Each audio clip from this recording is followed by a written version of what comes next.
Ash Wilson is here as well. Hello. And here we are at the Circuit de Saint-Croix, or something along those lines, for the first race of the Beginner Cup. I believe the Beginner Cup follows the same calendar as the actual Group 3 and Group 2 season on the weekend, so there's that. It does indeed. So I believe we're just waiting for the last person to enter, and then we will have qualifying underway for this one. So that should be good. Yep. I'm just about to start it now. Any predictions for pole? I mean, I think, seeing as how much Mick loves this track, I think he's surely going to go for pole. I heard Mick loves it so much that he's running without traction control this week. Oh, is he now? That's what he told me anyways, so we'll see what happens. We'll see what happens, but yeah, he's loved practicing on this track this week. He's absolutely loved it. He's so dedicated as Mick. Right, so the qualifier has begun. As with the normal GTS leagues, we have the 10 minutes qualifying, and at the end of the 10 minutes, these 7 drivers, we will know who is on pole, who's at the back, and who's everywhere in between. Nils at the moment looks to lead us at the pit lane. They've all come out all very close to each other. Hazy just letting, I think, a few people through, and Mick staying in the pit lane. He's coming out now, at the very back. I would be very, very honest. I like, no, even though you don't get any tour or anything, I like to be on my own in qualifying, because then that gives you all the space in the world, and you're not delayed by traffic in any way, shape or form. Yeah. And you can just have clean laps all the way through. I probably try to get a bit of slipstream in qualifying, but never end up succeeding and end up on my own anyway, so. But I think for a track like this, I probably wouldn't mind being behind someone. There's all some quite long straights, so I don't think being behind might be too much interest. They don't want to be going side by side. It's going to be quite a good. It's going to be quite an interesting race, because this is a fast and flowing track once you get the hang of it, and tyre wear will definitely play its part during this race, without doubt. You'll find that the fuel isn't so much as a problem, but tyres are going to be the killer around here. And I think you'll find that even on Sunday in the main races, that people won't be able to keep their tyres going. We've got a couple of newcomers this week for the Beginners Cup. We've got Nils and we've got Jardy Boy, and in the Toyota FT1, which I have to admit, the cars look absolutely glorious. And the FT1 is my favourite car in the game, so they get bonus points from me. Yeah, it just looks. I don't know what it is. It looks like the Dutch national team. Oh, hello. Jardy Boy and Dunk are getting a bit frisky coming out the final corner. Wow, I knew it would be cool. Whoops. Anyway, so here we go at the start of the lap. Nils is leading away now, although Smalley very close in behind. He's going to be getting the slipstream through turn 3, which then leads to a downhill section at turn 4, and then a bit of a chicane at the bottom of the hill that is absolutely horrible to get right, but you kind of need to get it right. But a decent so far start for Nils. Smalley tucking in very close in behind him. We'll see if that hinders him going through the chicanes to go down the hill. Very easy to just run that little bit out wide and hit the wall on the way onto the bridge. But that corner coming onto the bridge is the hardest on this track, without doubt, because as you turn in, there's a bump, and that bump will very easily throw you wide, and you end up not actually getting onto the bridge, but hitting it before you even get there. Yep, Nils and Smalley very close to each other, actually side by side. They're racing each other here in qualifying as Smalley takes the lead. This is absolutely brilliant. It is like what. And Nils now tucks back in the slipstream to get that extra bit of straight line speed. The Mercedes well just got that little bit extra top end speed than the Toyota. Nils actually pulls to the inside again, but I suppose they're getting prepared to race each other. Nils runs wide on the exit and across the gravel, across the grass. Manages to not spin, which is a good job. But as they head through the pretty much an S section, if you get it right, it can be flat, and the right cars on fresh tyres with the right setup, it can be flat around there. I think Smalley had a tiny lift on the end, but nothing too, mate. I've tested both Group 2 and Group 3 cars on this track this week. I only think it can be flat round that corner in a Group 2 car. You've got to have a slight lift in a Group 3. Smalley crosses the line with a 210. Nils goes into the pits. No. I actually think he'll be able to. Smalley will be able to pit with 3 minutes left, and actually be able to get fresh tyres and get a new lap started before the end of qualifying. Well, here comes Jardy Boys, the next one to cross line. Must have had some sort of mistake. We saw he was going side by side with someone on the main straight. A bit of a slow lap. Dunk is even slower. These two, of course, they were getting a little bit frisky coming out of the final corner to start lap. Nils not setting the lap after a trip on the gravel, decided to pit in, get some fresh tyres. He's going to have to go again. So we'll see how Nils can do the lap. Everyone else has set their lap so far. Nils, I think, came in to get fresh tyres ready for an attack.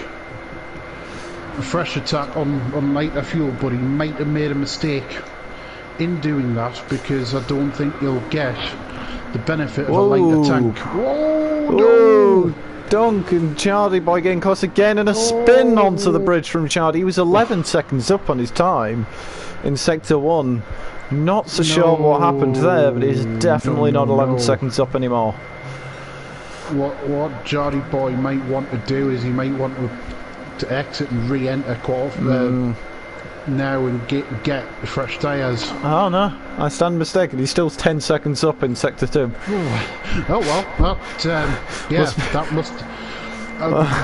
That's what I must have to do. Get spinning. Although if you hear a lot of people this week, apparently I spent too much time spinning this week after Sunday. So hey ho. I think it's Smalley then. Not sure if he's up on his lap. Currently the pole sitter. Is he going to come up toward the line to extend his pole margin? Looks like he might. 2.8 to a 9 to a 10. Yes, he does get a 210, just about in the 210s. Very close to a 209. Next up's going to be Pay 2. Not up on his time, so not an improvement there. Hazy does improve into second. Brilliant time. That's a good time, that, from Ben. What about Mick? On his favourite track, of course. 1.8 seconds down, so I'm sure he'll be really annoyed at himself with all the effort he put into practising for this one. Yes, he put in a lot of work. Fuller goes third. 2:10.8. This is a track where if you get the setup right, it's not just about turns, but it's about that back straight as well. Yep. Jardy Boy still with his spin heading onto the bridge, still improves to a 2, although this is a 2:26, yeah. Oh, Fuller's gone purple first sector. Fuller's gone purple first sector. Yes. Is that Dunk? Yeah, that's Dunk. That's Dunk. I don't ever call Dunk. It's Fuller to me. It always has been, it always will be. He's 1.3 seconds up on his own personal time throughout that second sector, though. This could be quite an interesting end to the lap for him. Probably will get another lap in from this position. Yes, he will. It'd be tight, and he'll have very warm tyres. He will. He will. His tyres might be a bit warm, but he's got every chance of getting another lap in. Still purple on the just. Wow, And this could be a very... someone's round. Someone's round. It's Peto. Just on the hairpin at the end of what I like to call long straight. Just turning the car around. There goes Mick through. In fact, oh, you need to stay out of the way. He follows on a fast lap. Here comes Nils to finally set his first lap. Where does this put him? Across the line, he takes pole. Oh, by the smallest margin as well. By a very small margin. What about Fuller though? He was purple all the way around the lap. Let's see what he can do as he rises up toward the line. Oh, he's gone even quicker. Oh, what a lap. That's brilliant. Well done. That's a brilliant lap there from Fuller. And good evening to Phil Babbage as well, who has just appeared on the chat. Hello, Phil. Nice to see you. Evening, Phil. Top four split by just over half a second. 6 tenths between the top four at the moment. We'll see what Jardy Boy can do. Just hasn't really been able to hook up a tidy lap, and he does hit the wall just heading out of the penultimate corner. But every time he seems to set a lap, he always seems to have some sort of incident with someone. So seems to be in there. Yeah. So sometimes you just get qualifyings where it just doesn't go your way. You know, which happens to the best of us at times. And he's pitted in. I think he's given up on his qualifying. He's just getting ready for the rest. This is the last lap. Is Mick up? Mick is down by a second. What about P2? P2's up by half a second. I don't think half a second would be enough for him to gain a position in this qualifying, but every improvement matters. Yeah, I happen to know as well about Fuller. This is genuinely his favourite track on the game, and I know how good he is around here. And it shows as well with his qualifying. That is a brilliant time. P2 not opting to stay in the slipstream. I think Mick might just be letting him through. He was up again in sector 3. Sorry. Yeah, this part of the track I like to call long straight. Long straight with a turn in it. Either that or two. Making it a dog leg. Yes. Or that isn't straight, but we probably that isn't straight. Yes, it isn't straight. There we go. That sounds better. Anyway, yeah, P2 down actually in the light previous sector split. He's now got Mick over the back of him. I'm not sure whether Mick's improving on his time. Smalley, I think, has finished. Nils has finished. Fuller's coming up to the line to finish his final qualifying lap. And does he extend his pole? No, he does not. P2 and Mick crossing the line almost side by side, but I don't think either of them improve, and the qualifier has ended. So there is the grid. What's positive to see is there's only 6 tenths between first and fourth. Although I think the guys in 5th, 6th and 7th mightn't have had the best run there in quali. Yep, I think Nils, Charlie Boy 3 is a driver that would be hoping for maybe a bit of a better run in qualifying, in the race, than he did in qualifying. But here we go on the grid for the start of the first Beginners Cup race here at the Circuit de Saint-Croix. The first GTS race of the actual season to get underway. And it's lights out, and away we go. There's a lot of wheel spin from Nils. That Toyota bogs down on the start, and it's bogged down there small. He's had a great start getting him into second immediately off the line, and now even Hazy's managed to get up to third. Nils drops from second down to fourth. I tell you what, those Mercedes, I've noticed it when I've raced them a few times. Off the line, they are rapid. They are absolutely. And hello to Proctor, by the way. Good evening, sir. Nice to see you. Hello, Proctor.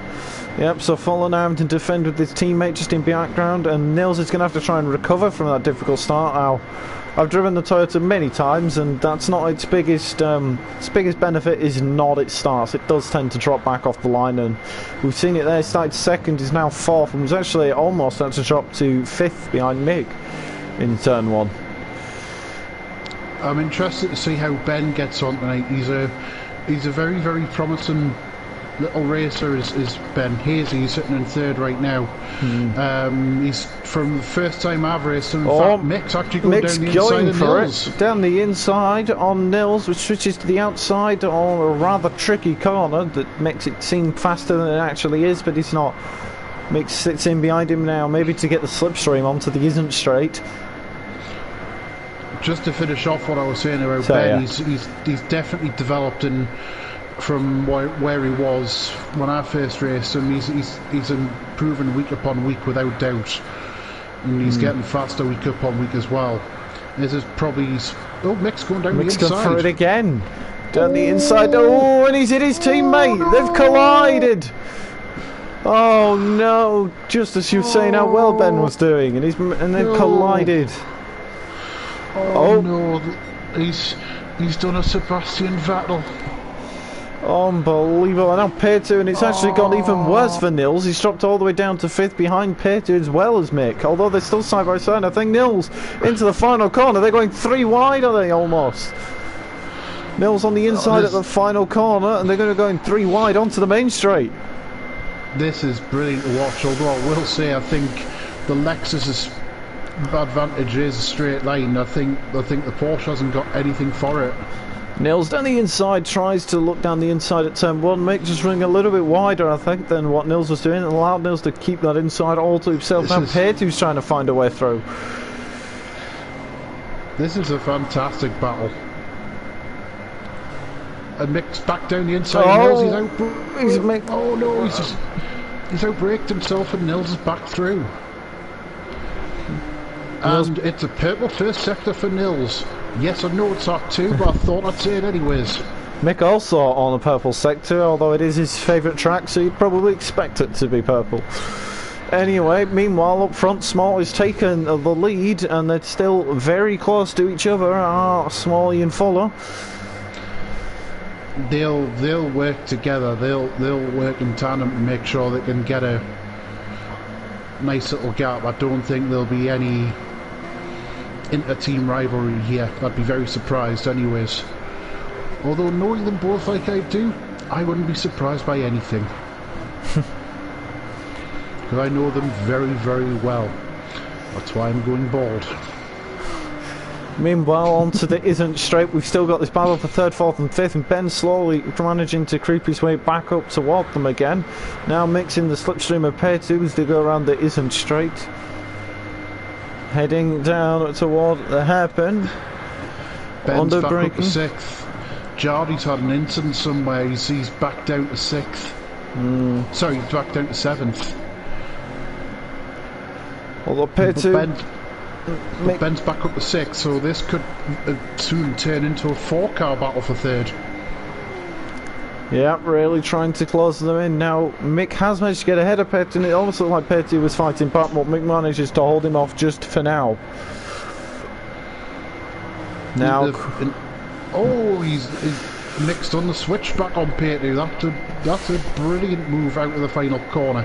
Now, the question is which one of them's going to be able to get the slipstream off of Nils, and I think it's just about P2. Well, that doesn't matter because Mick's still down the inside, but I think Mick's outbroke himself again. It was wide. I'm not talking about his waistline neither. That was wide from Mick.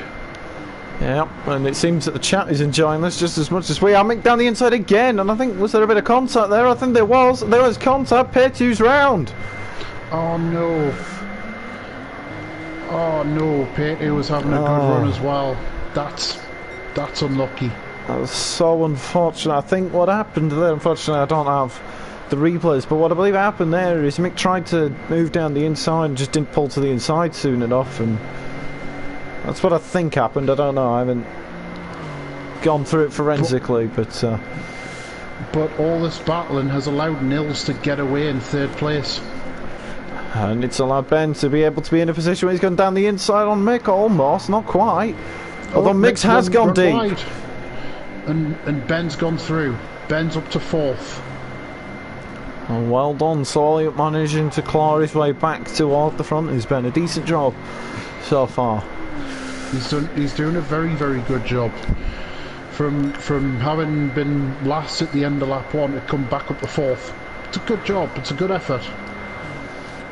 I'm sure Nils is thinking that he could have had the pace to be in with the fight at the front. Unfortunately, just didn't have it on the start, and since it's dropped 8.6 seconds behind the two Mercedes, who've just absolutely gone. Smalley's actually pulled out a gap of over a second over his teammate now, so the two Mercedes just seemingly in a class of their own at the moment. They're working very well together here. And I think that's going to be the key if they're going to stay ahead of third place, if they can carry on. And in fact, Ben's all over the back of Nils, down the inside into the final corner almost. He would have been better served having a wide turn into the final corner and cutting back on Nils. So that's a difficult place to try and overtake, without doubt. Still in the slipstream, pulls dive down the inside at the very last minute, and there's contact. But they both look to continue going. I have to admit, I think Ben actually pulled back a little bit and stopped himself from getting caught. He's now down the inside of Nils. He's managed to do it into turn 2. Although a little bit of a cutback from Nils and a bit of a wobble from Ben, but he still manages to hold the lead. Yeah, well done, well done. He did the right thing by pulling back. Coming out of turn 1, so he didn't gain the place from contact. Yeah, so all this mix slowly managed to catch up just a little bit. In fact, Nils very close as ahead onto the bridge. Is he going to go for it on the corner straight after the bridge down the inside? Is he going for it? I think he is. Side by side heading into the braking zone. Who brakes later? Nils on the inside. Ben's trying to drive around the outside. Oh! Synchronised tank slappers there, but Ben's still not got it under control. This is brilliant to watch. This is a very, very good battle for third place. Mick just touching the wall a little bit there as he ran around. That's going to hurt his exit onto the straight and allow P2, if he can get it right, to slowly start to close that gap down again. P2 he's keeping himself in there. He's keeping himself in there, so fair play to him. Oh, Ben's going for it again though, the braking onto the inside, down the inside he has done it, but does Nils position his car to get the run on him on the exit of the corner? Not quite yet, but what a fantastic battle we're seeing here. This is absolutely tremendous. I think P2 and Mick have realised that if these two keep battling as hard as now, there is every chance of a big collision between them. I'm not saying we want them to collide with each other, but there is that chance, and that's when they come through and take the positions away from them. Meanwhile, Smalley has pulled out a 6-second lead now on Fuller. Don't you think to believe Fuller might have had an incident somewhere? So if Co-op is in the stream, and I think you're in chat with them, give us a heads up. Might be the case. I don't know. Oh, no, there it is. He's gone wide again on the exit 10-3. But despite that, still 10 seconds clear of anyone else. And Ben and Nils were still very close to each other as they ride down the hill to turn 4. All these guys are pushing hard. You can tell they're pushing hard as well. And in fact, P2's managed to get back ahead of Mick as Jardy boys into the pit lane. Yes, so he is. So he might be trying something a little bit different. We'll see. P2 is indeed back, Phil, and he's coming back with a vengeance. There's now Nils in the stream of Ben, but not close enough. It's nice to see all these new drivers actually getting a chance and actually battling each other. This has been very... I mean, if anyone watched the pre-season race last week, that was fantastic action all the way through, and this week it's no different. People are all fighting each other tooth and nail. I think this is just showing that you do not need to be an esports legend to put together a good race, and it doesn't even need to be a full lobby. There is 7 people in this race, and it's still very exciting. You'll find that this will get more and more competitive as the weeks come on. Hopefully there'll be more newcomers coming. That would be the thing. I've just noticed Nils has actually got his hazard lights on. I didn't know he was Richard Marks. Smalley's in the pits then from the lead. And just over a quarter of fuel left in the tank, so I wonder if this race will turn into a two-stopper. He's filling in, and his teammate Ford is also in. Now then, will the pack behind them, will they stay out? Benz looks like he's going in as he's paid to Nils. In fact, you know what, they're all just going in. Coming in. They've all just fallen coming in.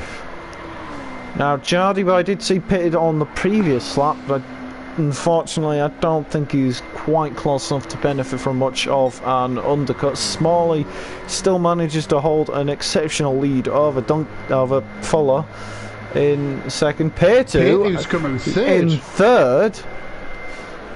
However, has not filled up. In fact, Nils has dropped all the way down to 6. Nils has put a full tank in, whereas Ben's put just a little bit less than Nils, and Mick's gone 3/4, whereas P2 has only filled up for half.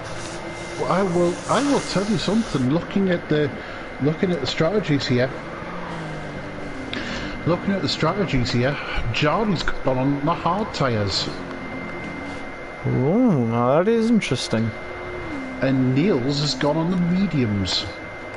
So I wonder if they're going to try to run to the end. It might be that. They might try stick it out until the very, very end. It'd be very, very difficult to see them actually run to the end, I'm not going to lie. But Peter he's barely fueled. In fact, he just put a little bit of fuel and gone again. Ben and Mick were almost going side by side there. Two Rod and Pollock's teammates as they head around onto the Isn't Straight. In the slipstream, two cars, they'll probably be about the same shared speed, so that slipstream may have the effect here that Ben needs to get ahead of Mick, his teammate. Right in behind him. Does he pull out? Ben's holding gears too long from what I'm seeing. He needs to keep flicking up because he's hitting the top of the rev limiter there. When you see him changing gears, he's down the inside of Mick, thankfully, but he's holding gears too long. Mick fighting. And that'll probably not help in fuel consumption wise neither. Nope. That'll result in fuel tank getting emptier and emptier quicker. I think Mick just went a little bit wide there around the penultimate corner. I think that's just lost him a little bit of time, but Ped's continuing on. So yeah, I wonder if Nils and Jardy, obviously teammates, might be going to the end of the race then. So does that mean it's a two-stop for everyone else?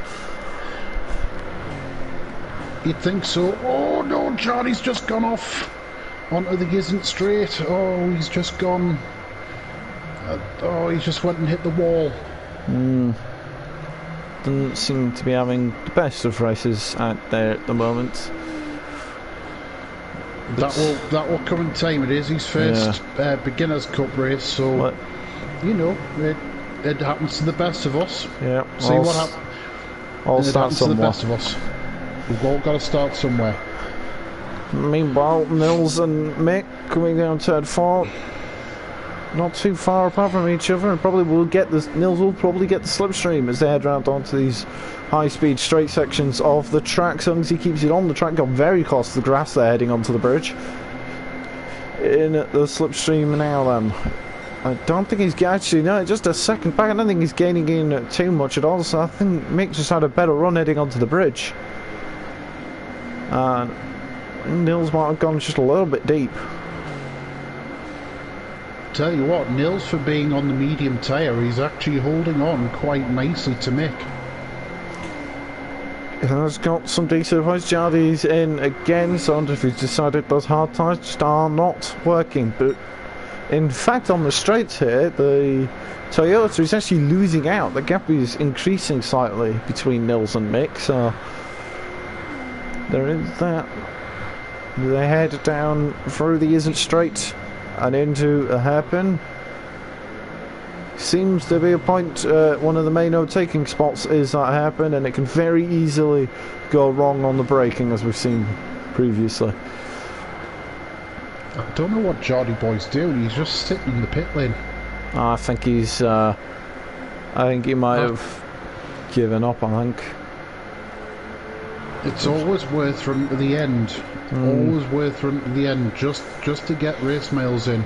Smalley, meanwhile, he's just set another new fastest lap at 2:08.781. Yeah. We are That's a good time. Now halfway into this race. Nils still trying to find some time over Mick, but Nils actually losing out on the straights here over Mick, and in the corners he's going to be losing a little bit of time due to the tyre difference. They've got the same tyre life, but Nils' tyres are just that one step harder. I do reckon he's going to try and go to the end on these.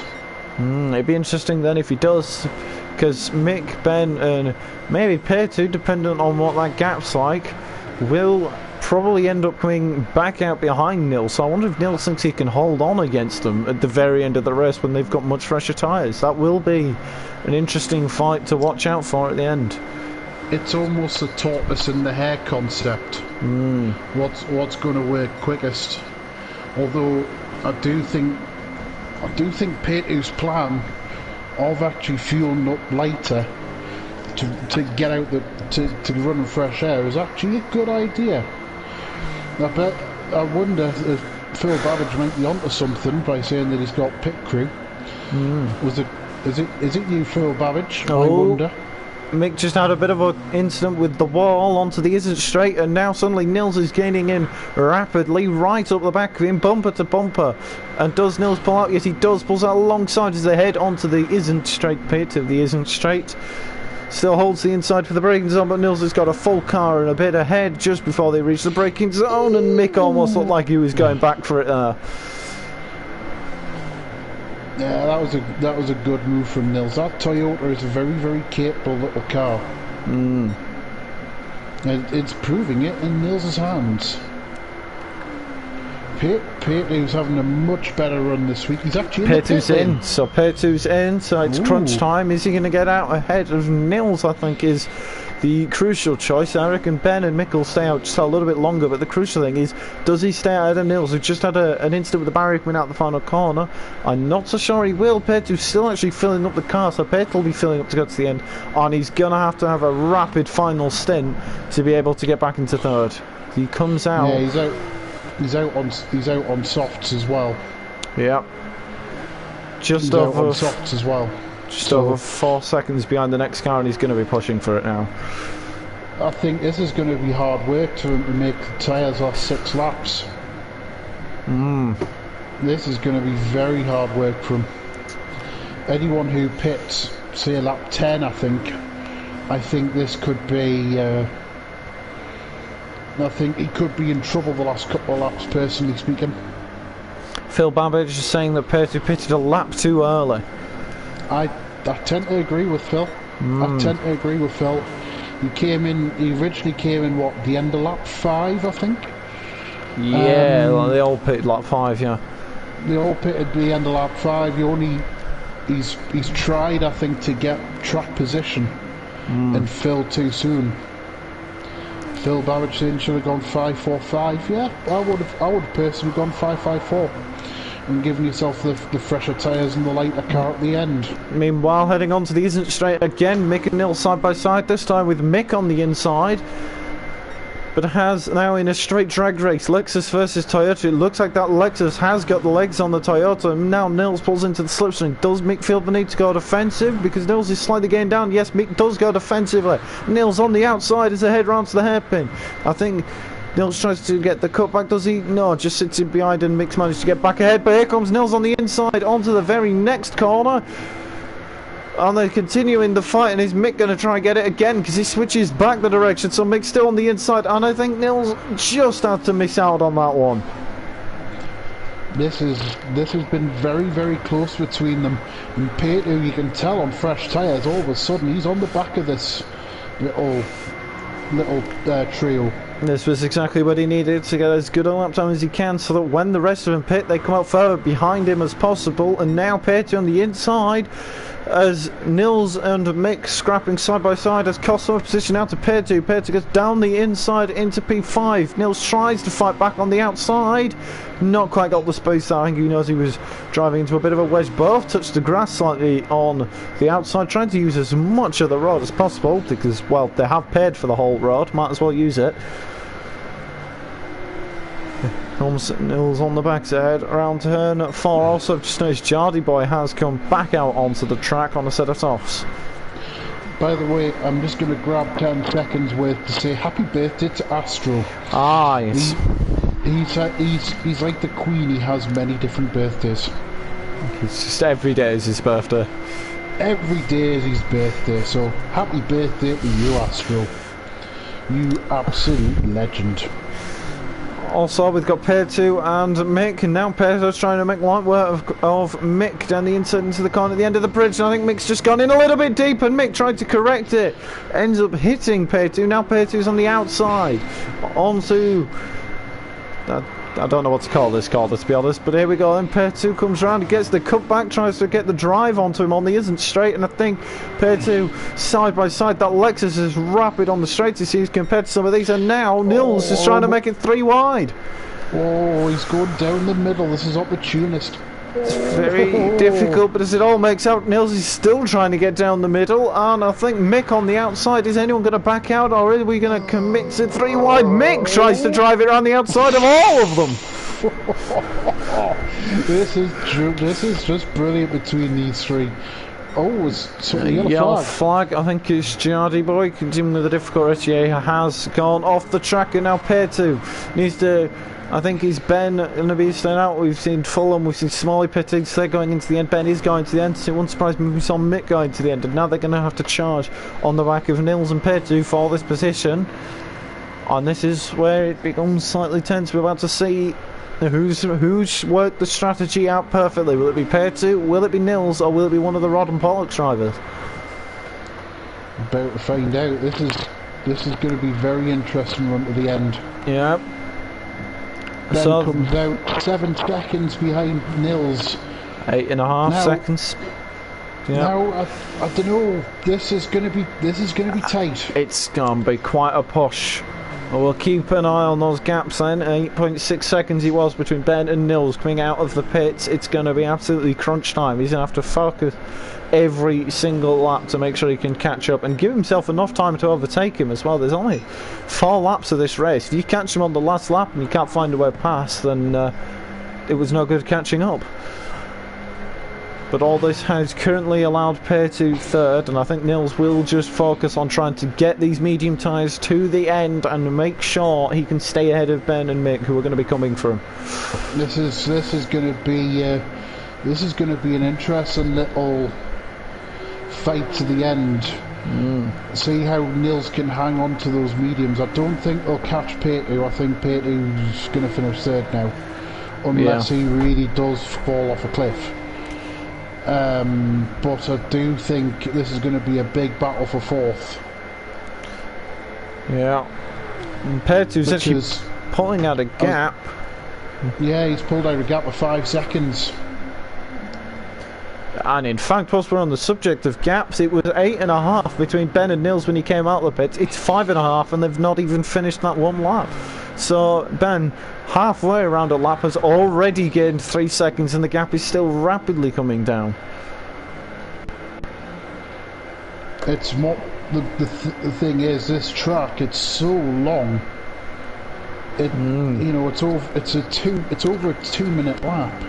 So, you know, tyres at the start of 1 lap can be absolutely fine, but then halfway through they just disappear off a knife edge. Yeah. Ben just focusing on getting that gap down, and he's done an incredible job so far. Like I said, 5.6 seconds was coming out of the pits. At the end of his outlap, the gap stands at 3.8 seconds. By the law, based on the last lap, he should catch Nils halfway through this lap. Well, we'll keep on to that, but there is every chance that one of the 2 drivers could make a mistake. This is going to be very, very interesting. I'm just busy watching the time sector by corner by corner even. So I've got my eye on Nils at the minute.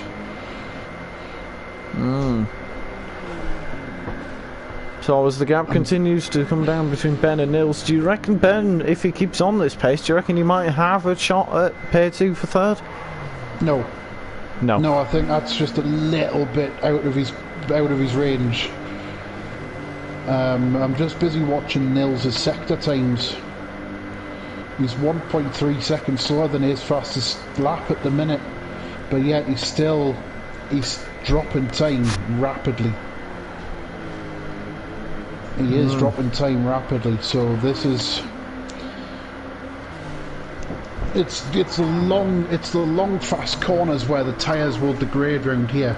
So that turn onto the isn't straight, that will eat tyres.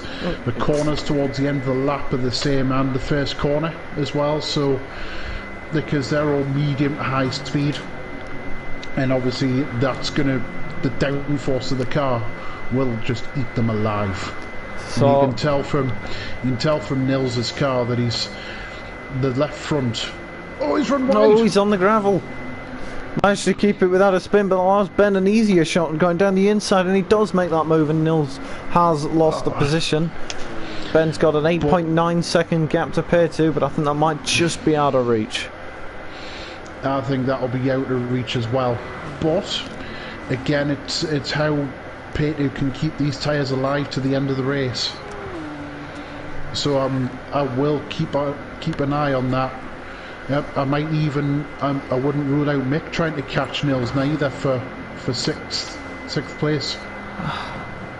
That's what was going on with Jardis. Is he's got a new wheel and was trying it out, but obviously wasn't fully adapted to his wheel and pedal setup, which caused problems. I'm just looking at the lap times, and Ben's lap time was 1.8 seconds quicker than what P2 did on the last lap. And on the lap times from Nils and Mick. Nils got a 2:15.7, and it was Mick who got a 2:10.6, so about 5 seconds quicker on the last lap was Mick than Nils. I don't know here. Ben's last lap time was a 2:10.2. P2's last time was a 2:13.0. This could be very, very tight. I'm just going to keep an eye on their times because it could be very, very, very, very close. Phil Babbage, and I hear what you're saying. He needs to just be careful because otherwise his tyres will just disappear off a cliff. Because of course Ben's got that opportunity to push his tyres now to the end because they are like two laps, was it fresher? Two laps fresher, yeah. Whereas P2s have been used a bit more, and you can see the wear on the fronts, particularly on that left-hand side where they're getting punished because he's pushing it. And actually, he's got the red light of doom on his fuel, so has he made a miscalculation on his fuel? Or does he have one lap? Is it literally going to be taking over to zero as he crosses the start-finish line for the final lap? Oh no, he's off! No, P2's made a mistake. He's going in the pits. So maybe P2 didn't have the fuel to go to the end, and that does allow Ben third. And Nils and Mick, I've just got back, and now Mick's a second behind Nils, but I think a mistake there from P2. P2's going to come out just involved, just ahead actually, of Nils and Mick, and suddenly, final lap, P2 has got fresher tyres than Ben, and he's going to be pushing to get it back. This is going to be now the pressure comes on the final lap. And in fact, we've got Mick and Nils. You're saying you weren't sure whether Mick was going to catch up to Nils. He very much was, and now Mick on the outside because Nils was rooted to defending the inside at turn 2. That does allow the inside into turn 3. Mick on the inside. Nils switches back. Nils with the lot older tyres on the mediums. Mick's got much fresher by a good few laps. Nils is putting on a great defence. He's clinging on to whatever he's got, and now it's forced Mick to go the outsides. They wind down turn 4 and into turn 5. A bit of contact there. This is the widest Toyota I've ever seen. Turn 6 onto the bridge. Now Mick's still being shoved past, and look at the outside, but just that straight line speed advantage that Lexus has demonstrated this race is enough for Mick to get past. Not just the straight line speed, but the grip advantage. That's what it'll be down to. It'll be the grip advantage. He'll been able to put his foot on the throttle sooner, but here comes Nils again. He's not giving up. Meanwhile, up at the front, he's driven an excellent race and has completely disappeared. Rounds the final corner onto the main straight to win the first Beginners' Cup League race. Smalley wins here in Saint-Croix. Smalley. Well done, Smalley. That's a very, very good drive, controlling drive as well. Oh, we've had a spin. Excellent. We've had a spin. It's pair 2. He's spun at the hairpin, chasing down Ben. Oh no! Oh no! And Mick's gone it's on cost the him fourth. to Mick, and it might even cost him to Nils. No, I don't think it will. I think Petu's gotten underway now. Petu's got back underway now. Petu's absolutely fine. But it is, yep, so about second place to Fuller for the Mercedes, Fuller 2. And Ben's finished third. Excellent job, Ben. Excellent job. And Mick, on his favourite track, managed to gain a position actually from where he started. Started 5th, finished 4th, so... He got an extra position on the final lap for his troubles. Petu finishes 5th and Nils finishes 6th. A valiant effort from Nils there. Well, it was worth the risk, but unfortunately Nils' risk didn't quite work out, and well done to Smalley for the fastest lap in the end, and there seems to be a lot of sport for Petu after a disappointing end to a really strong race. I think that's the main takeaway that Petu can take, is it was a really promising race that he had until the incident on the last lap. Yeah, well, that was a really good race. Petu almost made that strategy work. Unlucky to him. But yeah, Smalley drove a very, very good race. Fuller did a very, very good race as well. Well done. I think it was a very, very entertaining race. Yeah, well, I enjoyed it, and yeah. Yeah, it was a very, very good race indeed. That was hard, but on the whole, I'd say fair racing. And the rest of the OFR races are also taking place this weekend. There's I believe it's the F1, D1 and D2 on Saturday. Then Sunday there's the OFR, there's the GTS Group 3 and 2, or Group 2 and 3, sorry, in that order. And then I believe there's F1, D3 and 4 on a Sunday as well. And then next week... Yes, it's something along them lines. Something like that.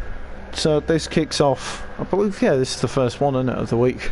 So this kicks off the racing, and if we get to see more racing like that, then I'm looking forward to it. But yeah, thanks for watching. Any final words, Ash?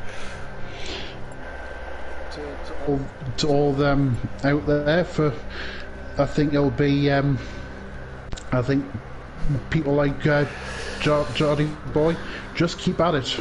It's the first race, and you're gonna learn from your mistakes. So just keep at it and don't lose faith. You'll get there. Right. And I'll end the stream here, and thanks for watching, and goodbye.